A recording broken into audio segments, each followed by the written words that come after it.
Can a couple really retire at age 55 with $2 million? Dollars? Or does one spouse end up working longer because they just don't feel comfortable?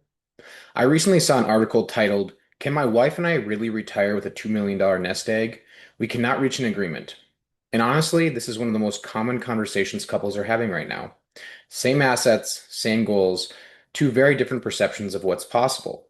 So today, I'm going to walk you through a hypothetical scenario. No guesswork, no opinions, just numbers and strategy.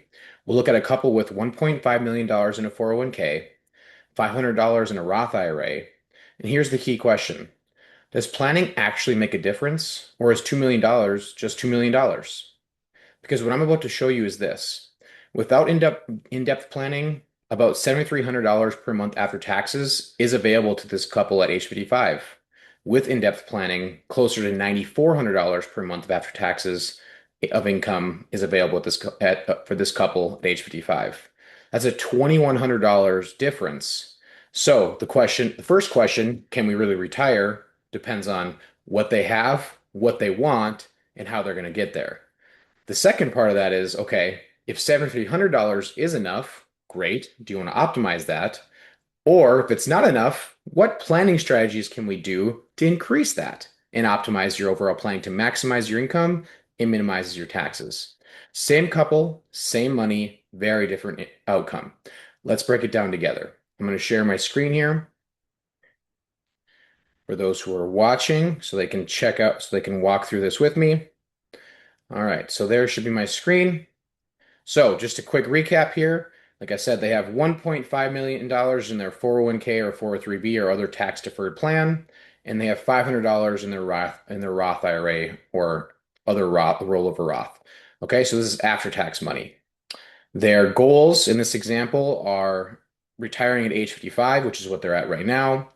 And we're assuming that each of them is going to have about 3 years of long-term care expenses at the end of their life, utilizing just the average of in-home care, which as of today, the average cost of in-home care is $80,000 and $80,080 a year. Now that adjusts depending on in-home care, assisted living, and et cetera, but we'll just use the national averages there. And keep in mind this adjusts for inflation. So this is going to be significantly more when they actually get to that point. And then from there, we're going to assume the 7,300, and I'll show you why we use that number, but that's just their 80% probability of success. So you'll see they're each 55 years old, and I just use "can I retire early" as their names, so nothing too fancy there. Okay, so here's the 80%. Okay, with no in-depth planning, the first question, generally speaking, all retirement planning comes down to three general questions. What do you have? What do you want? And what's your strategy to take what you want or what you have to get what you want? And make sure you can do it for your whole retirement life, not just for a few years. And that's where the 80% probability of success comes in, is that we want to make sure that on the one end, the worst possible case scenario for someone in retirement is to run out of money before they run out of breath. Okay, so we absolutely do not want a 0% probability of success. And to make sure that we're giving our clients plenty of cushion to avoid that, we generally don't like to go below 70% probability of success to give them better than even chance. On the other end, we generally don't want 100% probability of success unless you're just super conservative and your number one goal in life is legacy and the value that you leave behind when you're gone, because 100% probability of success generally means you could have enjoyed your retirement even more. So we want to we find that 80% probability of success for most people is that happy medium between not running out of money before you run out of breath and having that fear, but also not under enjoying your retirement. We want to enjoy our retirement as much as possible without the fear of running out of money before we run out of breath. So that's where we come in of, okay, what do you have? What can you spend with what you have without any additional planning? Great. Now, the last question is, how do we turn what you have into what you want? And that's where more in-depth planning comes from. And it's very common for couples to know generally what they have, but it's kind of like on a unorganized closet. They might have 401ks over here, IRAs over there, savings over here, and insurance over there, taxes over here, businesses over there, inheritance over there. So they know they have this stuff, but they don't really know how it all works together. So that's the first step, is we have to understand what do we have and how do we turn that into a very strategic intentional and efficient plan to help you get what you want and reach your goals. Okay? So with those assumptions, this couple, their first question is, can we really retire at age 55? If $7,300 per month of after-tax income is enough, the answer is absolutely yes.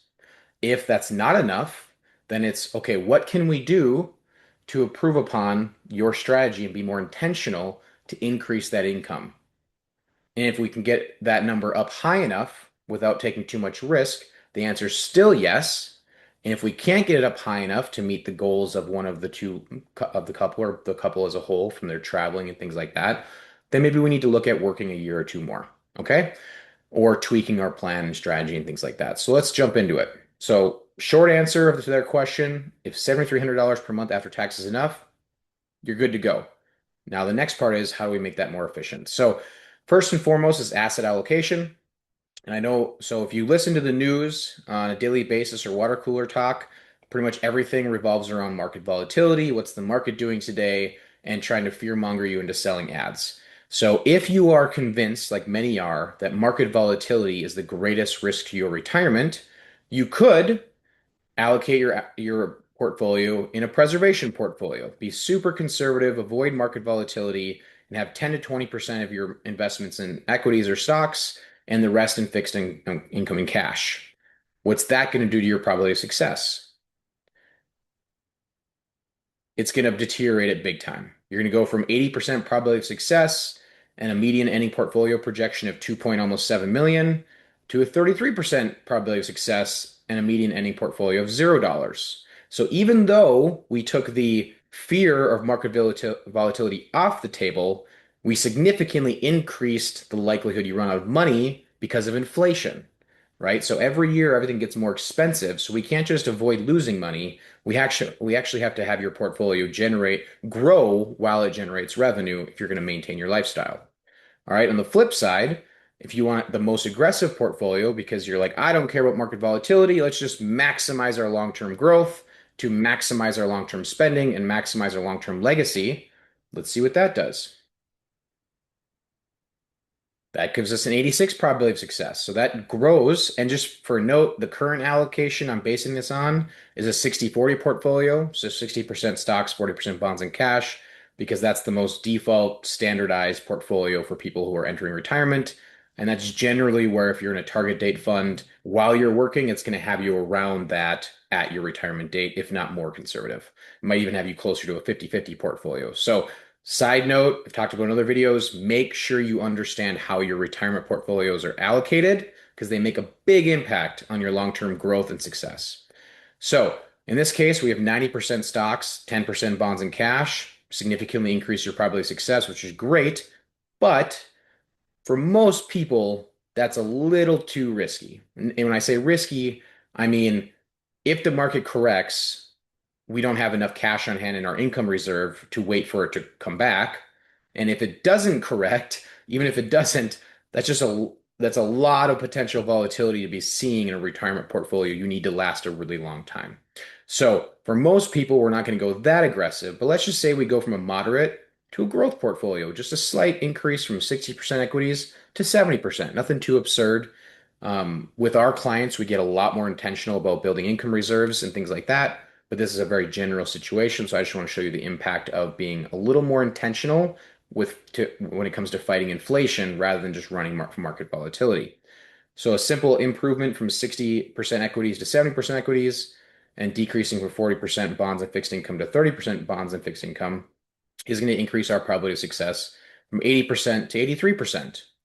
And our median ending portfolio from 2.7 million to 3.6 million. Note I am rounding all of these numbers because they're all projections. They're not guarantees, and they'll never be completely accurate. All right, so that's tweak number one we can make to increase the value of these clients' portfolio and their probability of success. The next one is glide path. Okay, so glide path is if you look at like a target date fund or just, I guess, general investment knowledge, or not, that knowledge isn't even a good word, general investment thought out there. It's that the younger you are, the more risk you should take. And the older you are, the less risk you should take. And when I say risk, I mean market volatility risk. So what they're going to do is if you go sign up for your 401k and you're 25 years old, it's let's say DigiKey or Target or any Fortune 500 company, most of the time they're just going to toss you in a target date fund. They're going to say, okay, you're this old, you're projected to retire at this date. We're going to put you in majority equities when you're young, and we're going to naturally decrease your equities as you age. And by the time you're about 80 to 90 years old, you're going to have virtually no equities because we're just trying to avoid volatility. So that's a default glide path. Here at Five Stone Financial Group, we believe in being more intentional about building income reserves that allow you to have about 5 or 6 years of income insulated from market volatility to provide income, and the rest allocated to fight inflation. So we have a happy balance. We aren't reacting to market volatility, we're planning for it. By being more intentional with our glide path, we're going to see a change of 83% probability all the way up to 88% probability. And we're going to jump our median ending portfolio up to almost $7 million. That's a massive difference when it comes to the same amount of money being more intentional with the strategy. All right, Social Security, generally people are either looking at full retirement age as when they're going to pull their Social Security. But in this case, these people are 55. So from 55 to 67, that's a long time to not have Social Security, 12 years. So some people might say, well, I need to turn on my Social Security as early as possible, right? At age 62, I need that income. I want to make sure I either A, don't lose the benefit. I've heard that a lot of, well, what if they change Social Security? What if I lose my benefit? I just want to turn it on. Okay, I hear you. And we don't want to have too much pressure. What if we don't want to have too much pressure on a retirement portfolio so we turn our Social Security early? What does that do to our portfolio?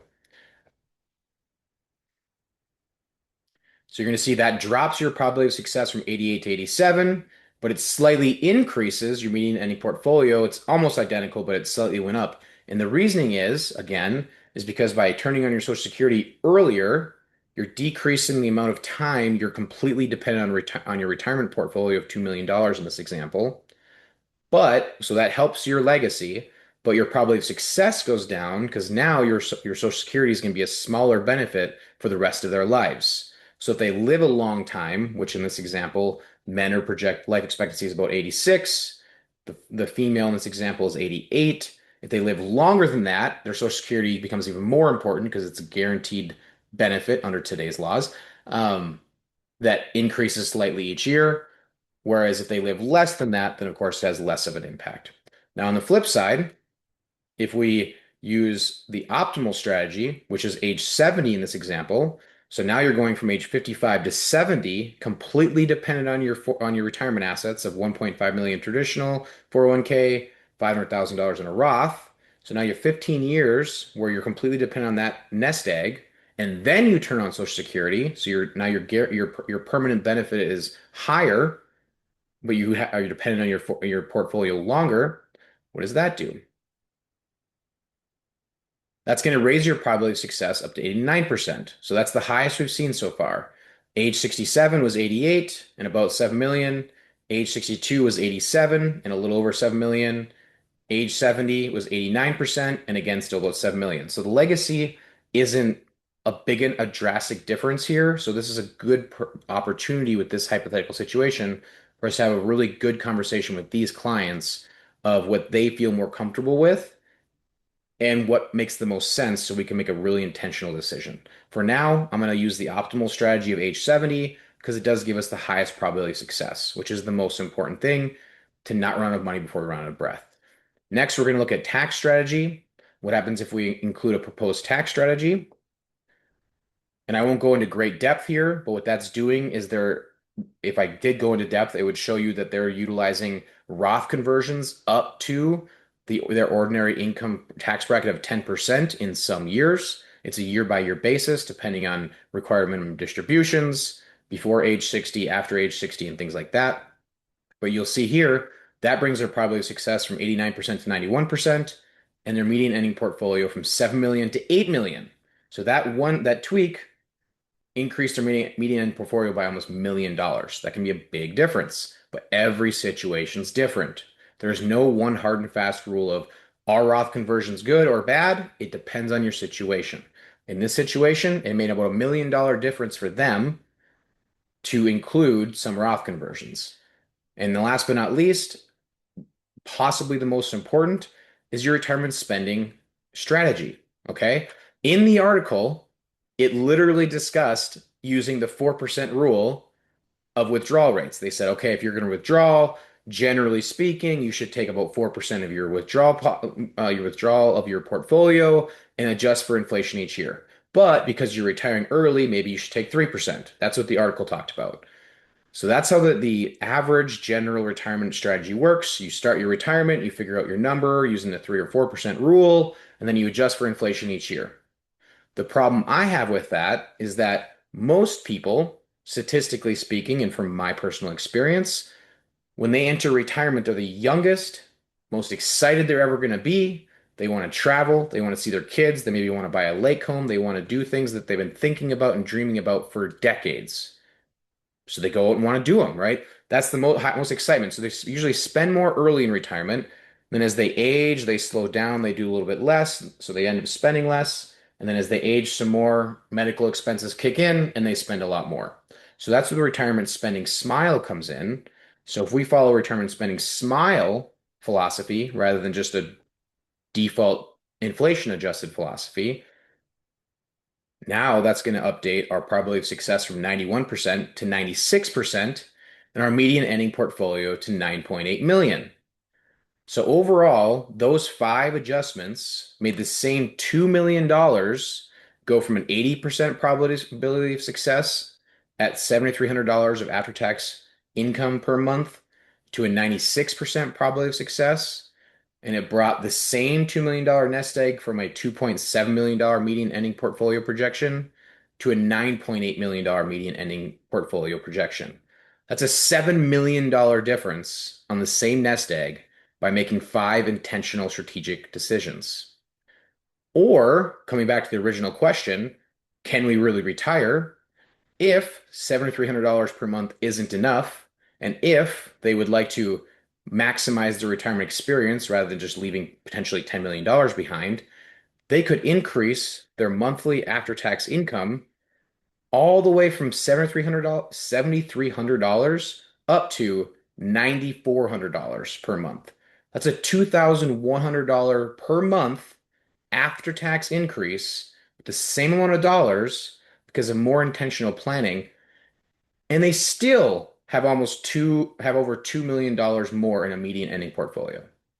So, coming back to the main question, can we really retire at age 55? The answer is it depends. On first, what do you have? Second, what do you want? And third, how are you going to turn what you have into what you want? And is it really possible? And that's where it makes it so important to be very aware of making sure everything's clearly what do you know what you have, and if you can't do it on your own or you don't want to, most of the people I work with are very intelligent people that could possibly figure a lot of this out on their own. But the number one piece of feedback I get from my retired clients is, thank goodness I don't have to. I just want to enjoy my retirement. I don't want to think about this stuff all the time. And that's where we come in of how do we turn what you have into what you want without the risk of running out of money before you run out of breath, so you can have more confidence and clarity in retirement. Okay, so to wrap all this up, what you should take away from all this, it's not about how much you've saved, it's about how you turn it into income.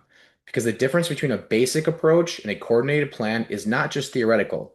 It can mean thousands of dollars per month in retirement. And more importantly, it can mean something even bigger, confidence. Alignment between spouses and clarity on when retirement actually becomes realistic.